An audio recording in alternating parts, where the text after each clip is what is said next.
નમસ્કાર ખેડૂત મિત્રો, સહકાર એગ્રો પરિવાર તરફથી ફરી આપનું હાર્દિક સ્વાગત છે. ઠીક છે, આ પ્લોટ છે થરી ગામના શ્રી વનરાજસિંહ રાઠોડ. વનરાજભાઈ પધારજો અહીંયા. વનરાજભાઈ એ રાજપીપળા નર્મદા જિલ્લાના નાંદોદ તાલુકાના થરી ગામના ફાર્મર છે. પ્લોટ પૂર્વા છે એમાં તરબૂચનું વાવેતર કર્યું છે એમણે. આ પ્લોટ છે જેમનું વાવેતર છે 12 જાન્યુઆરી 2026ના રોજ એમણે પ્લાન્ટેશન કર્યું.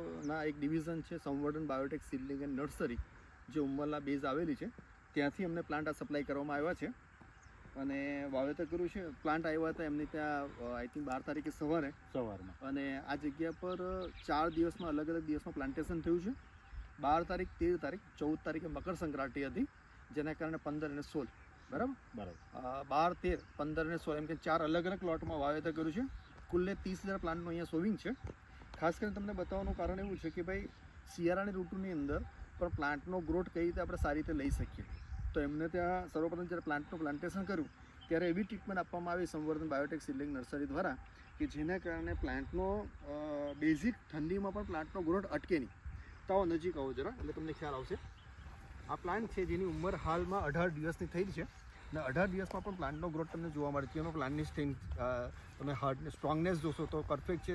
પછી અહીંયા આગળ પાનની અંદર ઉપર જે નાના નાના થ્રેસ દેખાય છે એનું પણ હાર્ડનેસ છે ઘણી, જેથી પ્લાન્ટની હેલ્થનેસ તમને ખબર પડશે કે ભાઈ આ પરિસ્થિતિમાં પ્લાન્ટ કેટલો હાર્ડ છે અને સ્ટ્રોંગ છે.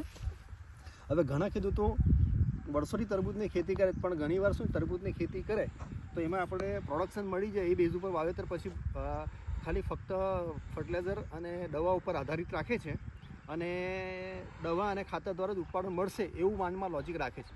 વાસ્તવિકતા એવી છે કે કોઈપણ વસ્તુમાં તમારે સારું પ્રોડક્શન લેવું હોય તો પ્લાન્ટને અનુલક્ષીને તમારે કાળજી રાખવી પડે. આ પ્લોટમાં હાલ અત્યાર સુધી ફક્ત લીફ માઇનર માટે શરૂઆતમાં એક સ્પ્રે કર્યો, પણ પ્રકારની કેમિકલ ફૂગનાશક દવા જમીનમાં આપવામાં નથી આવી. ફક્ત શરૂઆતમાં તબક્કામાં માઇક્રોસિલ, કોન્સેટિયા, કેલ્શિયમ અને ફિલ બ્લૂમ આ 4 વસ્તુને એમને ડ્રેન્ચિંગ કર્યું છે, જેના કારણે પ્લાન્ટેશન વખતે જે નર્સરીમાંથી કોકોપીટના મીડિયામાં જે મૂળ આવે એ જેટલા બનેલા વહેલા જમીનમાં ડેવલપ થાય છે, અને સાથે સાથે બાયોલોજિકલ પ્રોડક્ટ આપવાને કારણે જમીનમાં હીટ પકડે છે. અત્યારે વાતાવરણમાં વચ્ચેનો તબક્કો એવો હતો જેમાં 12 થી 14 ડિગ્રી સુધી પણ ઠંડી પહોંચી ગઈ હતી. અત્યારે આ વિસ્તારના ઘણા ખેડૂતો છે જે લોકોએ તરબૂચની વાવેતર કર્યું છે, પણ પ્લાન્ટની ગ્રોથનો પ્રોબ્લેમ છે ઠંડીના કારણે, અને માર્કેટમાં કોઈ કેમિકલ નથી કે જે પ્લાન્ટને ગરમી આપી શકે. ફક્ત બાયોલોજિકલ વસ્તુઓ છે તમે આપશો જમીનમાં, જેના કારણે હીટ પકડાશે અને પ્લાન્ટનો ગ્રોથ તમને સારો મળશે. અને જનરલ તબક્કામાં પ્રોડક્શન તમારે સારું લેવું હોય તો પ્લાન્ટની સાથે તમારે પ્રોપર કેર કરવી પડે. એના માટે તમને હિન્ટ આપું, થોડો નજીક હતો ભાઈ, કે આ પ્લાન્ટ છે, પ્લાન્ટને આપણે બને ત્યાં સુધી એક દિશામાં ફેરવવાનો આગ્રહ રાખજો. ફેરવવા માટે એટલું ધ્યાન રાખવાનું કે જે પ્લાન્ટનું પ્લાન્ટેશન કરો ત્યાર પછી જ્યારે 15 થી લઈને 20 દિવસની ઉંમર થાય પ્લાન્ટની, ત્યારે જોવાનું કે તમારા પ્લાન્ટ કે આ 50 થી 60% પ્લાન્ટ કઈ દિશામાં મૂવ કરે છે એ ધ્યાનમાં રાખીને તમારે પ્લાન્ટને ફેરવવાનો હોય છે. તો અત્યારે નોર્થ અને ઈસ્ટની વચ્ચેથી પવન નીકળે છે, અને સાઉથ અને વેસ્ટના દિશામાં પવન મૂવ કરી રહ્યો છે. તો મોટાભાગના પ્લાન્ટ અત્યારે આ તરફ વહી રહ્યા છે. તો આપણે આ પ્લાન્ટનો ગ્રોથ આ દિશામાં આપણે રાખવાનો છે. નજીક તો આ મેઇન પ્લાન્ટ ચાલે છે, એની સાથે 2 બ્રાન્ચીસ ચાલે છે, સાથે આ એક વધારે પડતી પણ બ્રાન્ચીસ ચાલે છે. જો તમારી પાસે પ્રોપર સ્કિલવાળો લેબર હોય તો એ સિચ્યુએશનમાં આ બ્રાન્ચ તમે કાઢી નાખો. આ બ્રાન્ચ હોય, આ બ્રાન્ચ છે, આને કહેવાય સિમ્પલ પ્રુનિંગ કહેવાય. અત્યારે 3 બ્રાન્ચ થઈ ગઈ તમારી. આ સેમ પ્લાન્ટની અંદર મેઇન છે, સબસિડિયરી 2 બ્રાન્ચ છે, આ વધારાની બ્રાન્ચ છે, આને તોડી નાખો, પણ પ્રુનિંગ કરી નાખો. સેમ કન્ડિશનમાં આ પ્લાન્ટ છે, એમાં આ અને 2 બ્રાન્ચ છે. આ બાજુ કોઈ ક્લિનિંગ છે તો કોઈ વાંધો નહીં, ક્લિનિંગ કરવાની જરૂર નથી. આ બાજુ આ રીતે કરશો તો તમારું 1 નંબરના ફ્રૂટની સંખ્યા ઘણી વધી જશે, અને હાર્વેસ્ટિંગ તમારું એક સાથે આવશે. તો આશા રાખું છું કે જે સારું પ્રોડક્શન મેળવવા માંગતા હોય ખેડૂતો, અને બીજું ન્યુટ્રન એનરિચ અને રેસિડ્યુ ફ્રી ફ્રૂટ પ્રોડક્શન કરીને માર્કેટ સુધી પહોંચાડવા માંગતા હોય એ ખેડૂતો જો આ અપનાવશે ટેકનિક તો સારું છે.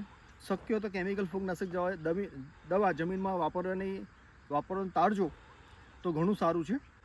અને વધુ કંઈક આ બાબતમાં જાણકારી મેળવવું હોય તો એક નંબર તમારી સ્ક્રીન પર આપ્યો છે, એ તમે સંપર્ક કરી શકો છો એની પર.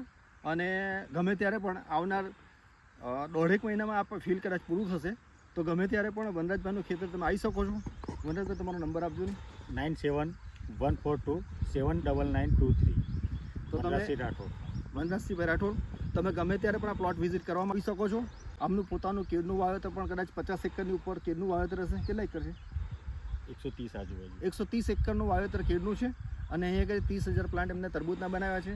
ભૂતકાળમાં પણ લાખ 2 લાખ પ્લાન્ટ એ લોકો તરબૂચમાં બનાવતા હતા, પણ આ વખતે 2-3 વર્ષના ગેપ પછી પાછા એમને બનાવ્યા છે. અત્યારે 2-3 વર્ષ પછી પણ ઘણું એક્સલન્ટ રિઝલ્ટ હતું. એ જોયા પછી ઘણા લોકો અહીંયાના વિસ્તારના તરબૂચ વાવેતર કરતા થયા હતા, પણ વચ્ચે કેળનું વાવેતર અમનું ઘણું વધારે હતું. જમીન ખાલી ના હતી, તરબૂચનું વાવેતર નથી કર્યું, પણ આ વર્ષે ફરી અમે વાવેતર કર્યું છે. અને સહકાર એગ્રો અને સંવર્ધન બાયોટેક એજન્સી નર્સરી સાથે આ વર્ષે ફરી જોડાયા છે. તો આશા રાખું છું સારું પકાવીએ અને સારું ખવાડીએ એ આશા સાથે વિમું છું. નમસ્કાર.